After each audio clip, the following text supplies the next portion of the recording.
Hello, my sewing friends. It's Friday, and you know what that means.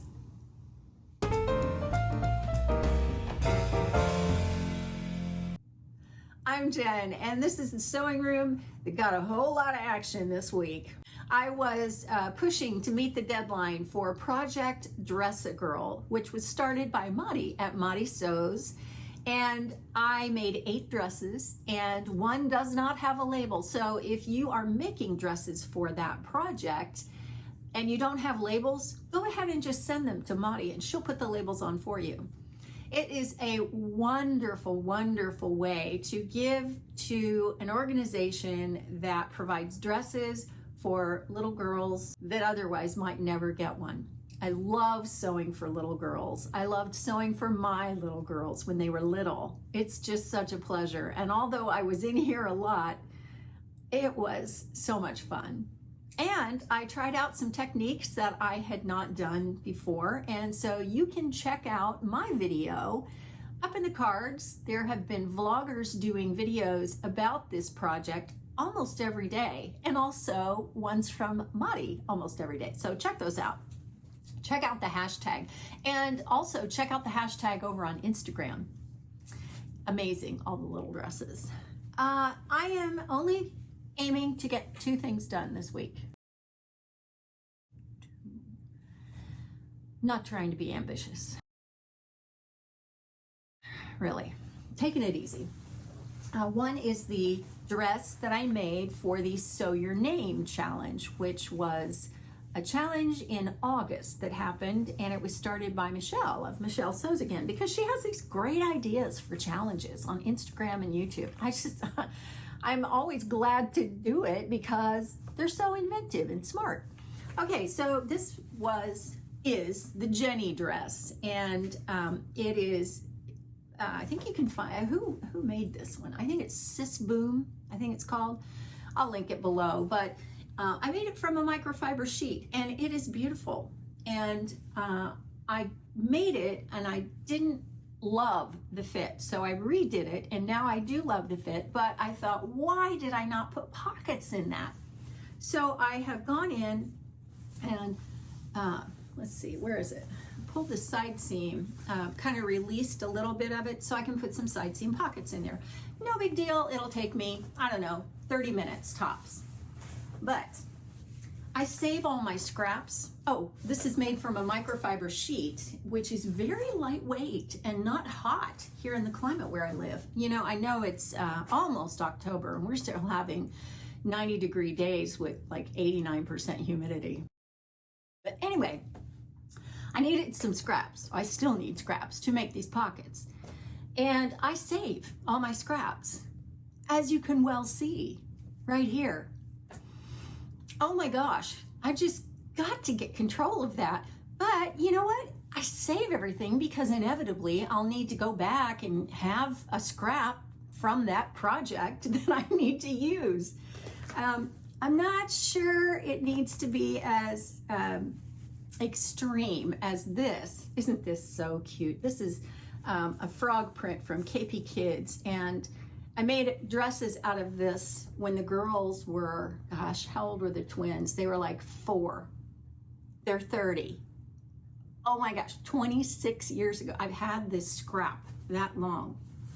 Why? Why do I still have this? Well, you know, look at it. It's so cute. That's probably why I have it, but oh my goodness.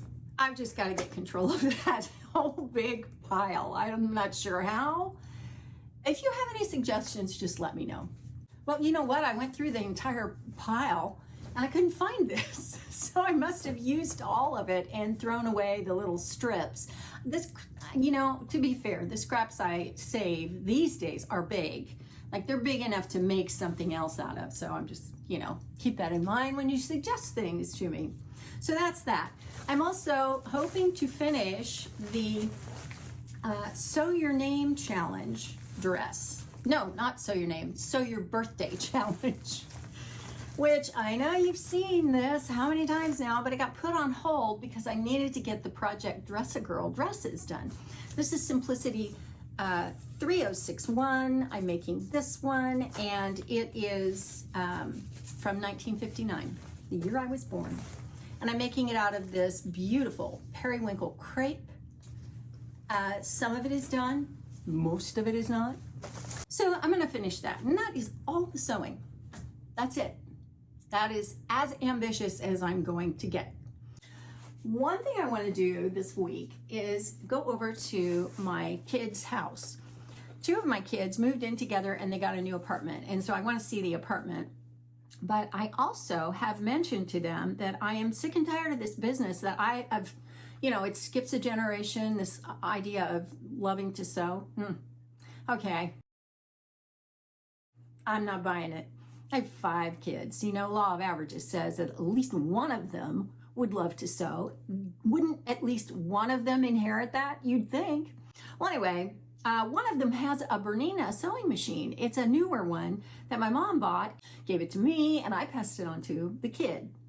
I said, are you ever going to do anything with that machine? She said, yeah, of course I am. And I thought, So I am taking some double brushed poly up there, and we are going to make a t-shirt because it's a simple project. I'm going to take my Vera tee, the Galaxy tee, and I pulled out 3 more. Simplicity 9273, which is from this year, has sleeve options. This new look pattern from 2011, 6762, which has a raglan sleeved tee. And also new look 6729, which is from the 1990s, but has a nice little t-shirt there. So she will have lots of options. She is all about soft. Everything has to be soft. She doesn't care what it looks like. She just needs for it to be soft. And so I pulled out all my double brushed poly. Here's one. I think this came, I don't know where this came from. Hobby Lobby, maybe? Probably Hobby Lobby. No idea where this came from, but there's a lot of it. I don't know. Thrifted, probably. I don't know. That's a pretty one. This one I bought at Joann's. I know that. And this was a Walmart offcut. I sent a picture of this one, and I said, it's pretty ridiculous looking. I mean, it looks like a picnic table. And she goes, I love it. She's so weird. And the last one is this, which I think also came from Walmart. She has no excuse. I'm taking no excuses, none. I'm hoping to have that happen this week. And the last thing I want to show you is a few of the patterns that I've been getting. People have been sending me patterns, and I always say, yes, I would love to have them. So I got some from Adam in the UK, and I pulled out 5 of them.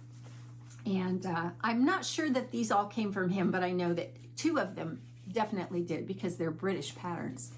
But I'm going to try every week to pull out just some highlights and maybe show you because, yeah, it's kind of fun. The first one is Style Print. It's number 1577. It is from the 1960s. And I love those pockets. I love those pockets.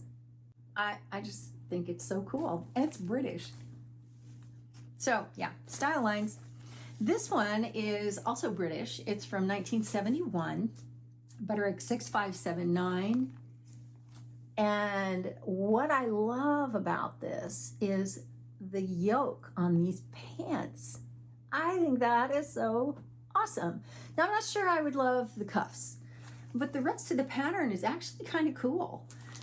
It's got a little bit of a blazer there and a little skirt. You can make shorts or pants.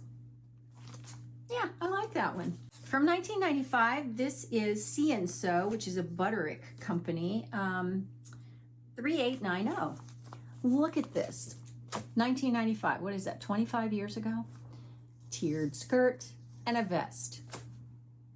Oh my goodness, what goes around comes right back around, doesn't it? I like the length of this vest, and I love that shawl collar. I love that. And you know, tiered skirt. Goodness. And I think you even get the t-shirt with this. Yeah, so actually I may make this. I really might. I think that's, yeah, it's just a little elastic waist skirt. I love this. I just love it. From 1996, Vogue Basic Design. This is Vogue 1901. And I love this. I love that waistline and I love that collar. You know, 1995. I love the 1990s. I really do. And the last one I want to show you is Butterick 3160. This is from 1973. And I have a specific reason I want to show it to you. This is a series of nightgowns. Well, it's like one nightgown in different lengths and then a robe. But here's what I want to show you. See the back of that robe and the front? It does button up the front, but you wouldn't have to do that. You could just put that on the fold and leave it. You know what that is? That's the Hope dress from Style Arc from 1973. How amazing is that? When I saw it, I was floored. I thought, wow, what goes around comes around. So that's Friday Sews for this week. If you would like to see a playlist of all of my Friday Sews, then just click right here. And as always, have a great weekend. Let me know what you're up to in the comments, and I'll see you next time. Thanks for watching.